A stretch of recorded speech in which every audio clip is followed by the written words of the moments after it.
He found this stuff interesting, and for political reasons, he wanted to continue the funding into it. It's also possible for legal reasons. He wanted to continue the funding into it because he felt that there was actual illegality taking place and he wanted to investigate it. After all, he was the head of the FBI. So both of those, don't see the evidence for that yet, and I'm someone who is deeply skeptical of James Comey and thought he was absolutely wrong last July when he exonerated Hillary Clinton. I also thought he was wrong when he reopened in October. I think he was a garbage FBI director, but that still does not prove the allegations that are being made here. Final allegation that's being made is, or at least a claim that's being made, is by the editors over at the Wall Street Journal. So they write today, the fusion news means that the FBI's role in Russia's election interference probe must now be investigated, even as the FBI and Justice insist that Mr. Mueller's probe prevents them from cooperating with congressional investigators. So again, I'm not sure that anything beyond suspicion, unverified suspicion, suggests that the FBI was not doing its job in the Russian probe. Mueller is a former FBI director, and for years he worked closely with Mr. Comey. Okay, that's been true forever. So if you're saying that Mueller should accuse himself on that basis, that was true from the very start. And I'm not sure why that is now coming to the fore now. It says it is no slur against Mr. Mueller's integrity to say he lacks the critical distance to conduct a credible probe of the bureau he ran for a dozen years.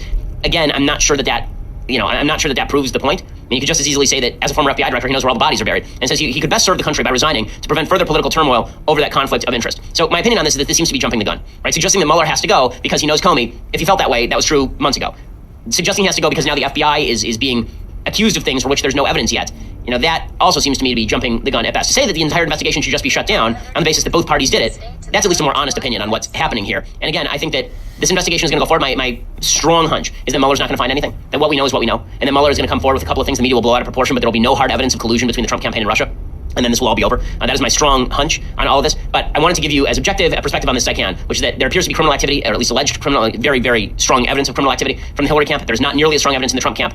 I don't know this is an excuse to shut down the special counsel investigation or to fire Mueller. That's my basic take on all of this. Okay, I want to talk about the mailbag. Well, we're going to do the mailbag. Also, I want to talk about some policy implications of this continuing and ongoing Republican infighting in just a second. But first, you're going to have to go over to dailywire.com. So for $9.99 a month, you can subscribe to dailywire.com. When you do that, you get the rest of our show live on video. You get the rest of Michael Knowles' show live on video and Andrew Klavan's show live on video. You can be part of my mailbag today. So if you have a question and you want an answer in the next 20 minutes, now is the time for you to go subscribe for $9.99 a month over at Daily Wire. If you want the annual subscription, you can get that for $99, so you get it for cheaper. Plus, you get the Leftist Tears Hot or Cold Tumbler, the greatest of all beverage vessels. It will make your life better in every conceivable way. You have a dog that is sick, this will make your life better. I don't know why, it just does. It's just a fact of reality. In any case, go and subscribe right now. Plus, there are going to be benefits for the Shapiro store, which is indeed coming. I've been assured that it will be coming before Christmas. Okay, another thing that I want to talk about is YouTube. So you need to go over and subscribe to YouTube. The reason you need to subscribe to our YouTube channel is because in a very short while, we're going to be live streaming a special Daily Wire edition of Stranger Things in honor of the season 2 premiere. And in less than 3 minutes, I get everyone up to speed on season 1. Here's a clip of it. We'll not share the whole thing until a little bit later today.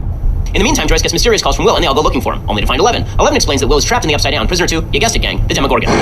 Think of the Upside Down like a flea walking on a tightrope and then somersaulting into the other dimension. Okay, so you're a flea, you're playing D&D, and then you cross over to the Demogorgon, and you're upside down. Okay, so if you like that sort of thing, then go over and subscribe. That is not the funniest part of the video. There's some pretty hilarious parts of the video. If you want to see how this ends up for me and Klavan and Knowles, head over to YouTube, subscribe to our channel, and for the love of God, ring the bell to get a notification when this goes live later today, or risk missing Michael Knowles in a dress, which I gotta say, Knowles in a dress like every video, and he's just so comfortable doing it. Like every time we ask him, Michael, will you dress up as a girl? He's like, of course. Like, we don't even have to ask him sometimes. It's weird. He's just walking around the office dressed as 11. I'm not sure why that is. It's a weird office. Okay, so you should also go over to iTunes or SoundCloud if you just want to listen to the rest of the show today. We are the largest, fastest growing conservative podcast in the nation.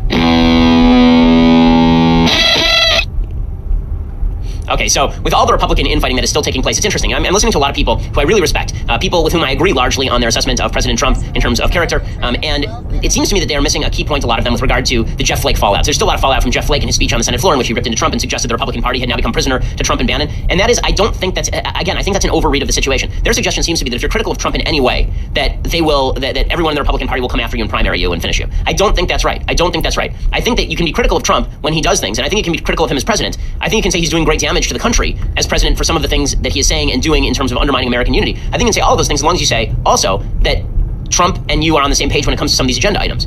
You know, that you are, I mean, Jeff Flake voted 95% of the time with President Trump in the Senate, but he didn't focus on that at all. He spent all of his time talking about all of the downsides of Trump and none of his time talking about, the things that Trump is doing right. And I think you do have to give a more objective view of Trump rather than the overall. See, here's the thing. We could talk about the overall. I did it all the time. I talked about the overall aspect of Trump during the 2016 election. When you were forced to come to a conclusion about Trump, you were forced to come to I'll vote for him or I won't vote for him. But now, the question is not do you support Trump or do you not support Trump, because what does that even mean in practical terms? Like, I don't even understand this idea of I don't support Trump right now. Maybe you don't support some of the stuff he does, but your support means nothing to him, right? You're not giving him money, really. You're not voting for him. We're not going to vote again on Trump. We're not going to have a referendum on Trump again for another 3 years. So what does it mean to support Trump? This is why I say you can support some of the stuff he does and really not support some of the stuff that he does. And that seems to me, as a senator, your job. It doesn't seem to me that you need to do an overall assessment of Trump as president every single day. It seems to me that you can say when Trump does stuff like this, it's really gross, or I think President Trump has character flaws that are leading him down a really dark path here, and I wish he would do better. But this idea that you have to go out every day and you have to talk about Trump being a boob, and that's the entirety of your comment. That's what's ticking off the base, because the implication is that it is so eminently obvious that you should have no support, that everyone who supports him is a dolt. And that I think is why people are offended by Jeff Flake. And that is why also I think that, this notion that the party has now been taken over by Trump to such an extent that good conservatives can't be elected ignores the fact that you can be a good conservative and still elide the Trump issue. Or you don't even have to elide the Trump issue so long as you're willing to speak objectively about what Trump is doing, right? When he cuts regulations, that's a good thing. When you say the Trump administration is cutting regulations, that's great. His response to Charlottesville was abominable. I think most people on the right go, okay, I can live with that assessment. What they can't live with is you going out there and saying that Trump is completely unfit for the office in the sense that you will never support him under any circumstances, whatever the policy ramifications, because that's where you go a bridge too far. Right? I don't support Trump as a person. I'm not a big fan of Trump as a person, but some of the things that he's doing are good things, and I support those things. So I think that's a better assessment of the situation. Okay, meanwhile, the Republicans still aren't able to pass anything, and again, that's not totally on President Trump. Better leadership would be helpful here, but we're going to get what we're going to get. Nancy Pelosi says that by Christmas we'll have a DREAM Act. Justin Amash is complaining about the budget that just passed the House. It's a major budget that continues to increase the deficit. Nancy Pelosi says we will have a DREAM Act by Christmas, so things are going swimmingly. I think President Trump is inclined to be supportive. He said he is. I take him at his word. And that because the American people support the Dreamers. Not because we were so persuasive, but because the American people support the Dreamers. So I'm optimistic that we'll celebrate, hopefully Thanksgiving, but more likely Christmas, with the DREAM Act passed. So that'll be great. We'll get to the end of the year, and the only major legislative achievement will be the DREAM Act, the very thing that Trump ran against. Pretty amazing stuff. Again, that's because of Republican disunity, but as I say before, disunity is not really because of Trump. This disunity predated Trump, and Trump is a symptom as well as a cause. Okay, time for some things that I like, and then some things that I hate, and then we'll get to the mailbag, and I want to actually take some time with the mailbag today. So things that I like. So my daughter has been very into Sleeping Beauty lately. This is sort of the second wave of good, of very solid Disney movies. The first wave is Pinocchio and Bambi, and the second wave is Cinderella and Sleeping Beauty. So there's still classics, but they're sort of more minor classics. One of the things that's great about Sleeping Beauty is that the entire thing is basically scored to Tchaikovsky music. So even the famous song in the middle is from Tchaikovsky's ballet. And the animation is very stylized. So my dad really dislikes it. I think some of it is actually pretty cool looking. My daughter, for some reason that frightens me, is a big fan of Maleficent. So we went to the Disney store yesterday, and she's getting a big kick out of dressing up. They have a Maleficent costume. She's getting a big kick out of dressing up as Maleficent. In any case, here's some of the preview for Sleeping Beauty. A beautiful maiden with a spellbinding destiny. On her 16th birthday, she would prick her finger on the spindle of a spinning wheel. From this slumber you shall wake. When true love's kiss, the spell shall break. Beautiful. Okay, so one of the nice things about Sleeping Beauty, very strongly, I think, for us, Disney makes men have to protect women. So if you like chivalry, if you like the idea that a man has to protect a woman, then it seems to me that you should like a movie like Sleeping Beauty, where a man is protecting a woman. Okay, it's ridiculous to me that we can't make movies like this anymore. Okay, other things that I like. So yesterday, President Trump, thing that I thought was quite good and I think is useful about how alcoholism ruined his brother's life. I learned myself. I had a brother, Fred. Great guy. Best looking guy. Best personality. Much better than mine. But he had a problem. He had a problem with alcohol. And he would tell me, don't drink. Don't drink. He was substantially older and I listened to him and I respected, but he would constantly tell me, don't drink. Okay, so again, I think that this is good stuff from Trump, and I wish he would actually use more of this. Right? I mean, when he uses his voice in favor of useful things, I think that is great. Okay, time for a couple of quick things that I hate.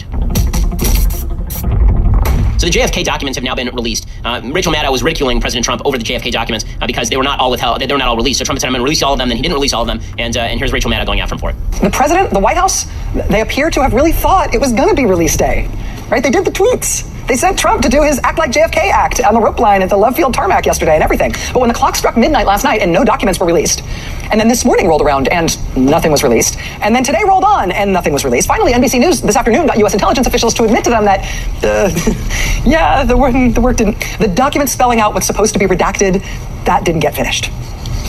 Or maybe the dog ate it, but it wasn't ready to go. Okay, this is a stupid criticism to me. Again, I think that Trump should always be more careful when he says things like, "I'm going to release all the documents," and then he doesn't, but this is a dumb criticism. Here's what we do know from these JFK documents. So the JFK documents don't show anything new, except for the fact that we now know that Lee Harvey Oswald apparently was having conversations in broken Russian with the head of the KGB's assassination unit in the months leading up to the assassination. Okay, so that is not a grave shock. It's also not clear that they were plotting JFK's murder. It looks like Lee Harvey Oswald was kind of a crazy person. And if you know anything about Lee Harvey Oswald, you know he tried to claim asylum in Russia. He went to Russia for several years. He tried to claim asylum in Cuba just weeks before he shot JFK. He was a communist. Okay, he was a communist, former military member who turned communist. He married a girl from Minsk, and he had attempted to assassinate an American general, actually, in Dallas beforehand, and that had failed. One of the things that I hate about all the JFK conspiratorial theories is the willingness to ignore the fact that Lee Harvey Oswald was a communist who was motivated by communism to kill JFK. In fact, Jackie Kennedy famously stated after she found out who Oswald was that she was sad that JFK had to be killed by a silly little communist. Why couldn't he die for something like civil rights? So the left immediately attempted to swerve this into a critique of America.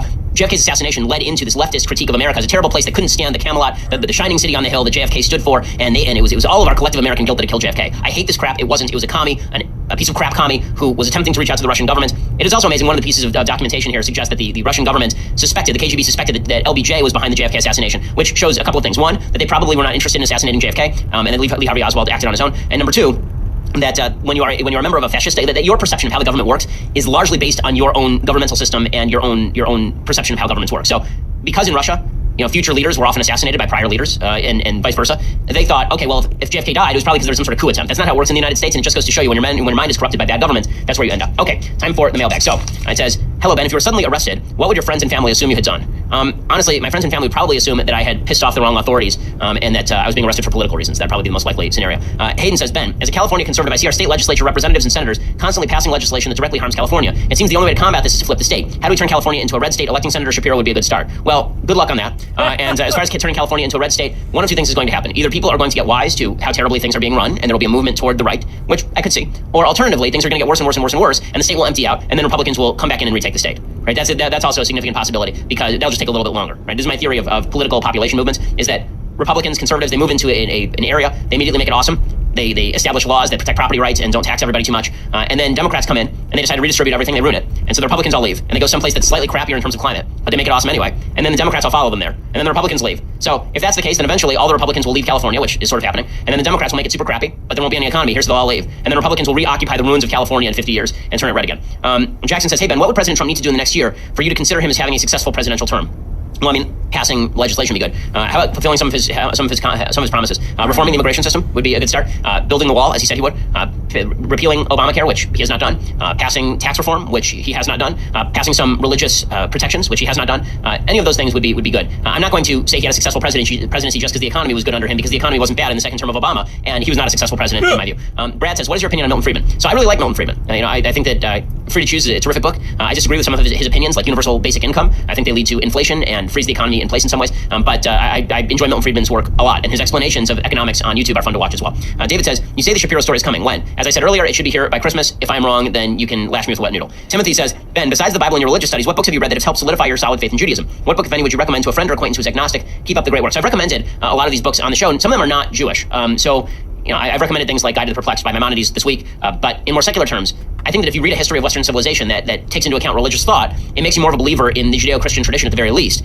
As far as believing these specific claims of Judaism, such as Revelation on Sinai, there are a couple of good little tomes that I'll have to look up the titles of, because they're good. I will say that, again, anytime you say that God spoke to humans, you have to take a certain leap of faith, because that's just the way things work. And one of the reasons that God created us was to take that leap of faith. So I don't think it's out of bounds to say that God hides himself so we can take the leap of faith. Mandy says, hello, Ben. I saw a YouTube video of you at 12 years old playing the violin. Larry King said your dream was to be the first Orthodox rabbi in the Supreme Court. Is this still an aspiration of yours? No, neither half of that is actually an aspiration of mine. So I'm not really interested in spending the time necessary to get smicha, which is what it's called when you want to join the rabbinate.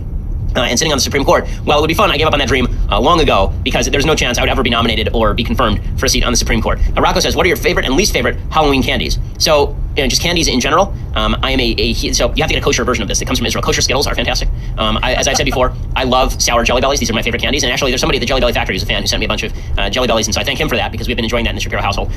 Those are my least favorite Halloween candies. So first of all, everyone knows that candy corn is garbage. Everyone knows it's hot garbage.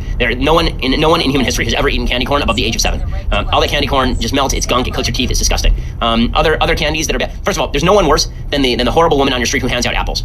Right? I love apples, but if you hand out apples as candy, you're a bad person. If you're handing out figs and dates, what is this? The 13th century? Figs and dates. Ooh, we're gonna have I have certain objections to certain desserts generally. One of my bugaboos is fruitcakes. The idea of having people have these fruit tarts and they have the custard and then they have the cut fruit on top of it. Why would you ruin the custard with cut fruit on top of it? Why would you do that? Fruit is fruit and custard is custard. Why would you possibly put the fruit on top of the custard and then it's all gooey and disgusting on top? You have to scrape off the fruit to get to the custard. Why would you do this? Okay, now you've got me on a dessert rant.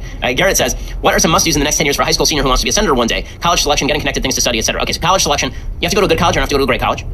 Getting connected, I would say that you have to do a lot of things for free to be successful, right? So for me, I wrote a lot for very little money or for free for a long time before I became successful in this arena. And you have to do a lot of those things to make connections. Reach out to everyone. Things to study, you need to read constantly. You need to constantly be updating yourself on topics. So when Russia is in the news, you need to go and you need to look up some books on Russia and read books on Russia. As I've said before, one of the weird things about politics is that if you've read a book on a subject, this puts you in the top 2% of Americans on this subject.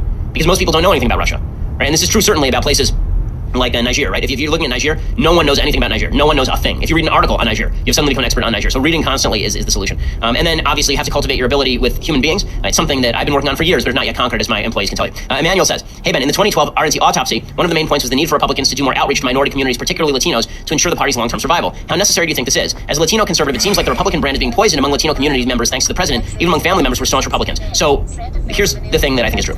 It is imperative that Republicans reach out to members of the Latino community, that reach out to Latinos. I recommended years ago that Republicans start trying to learn Spanish. I have infamously been attempting to learn Spanish for years and failed dramatically in that task. But I do not think that the conservative message is limited to white folks.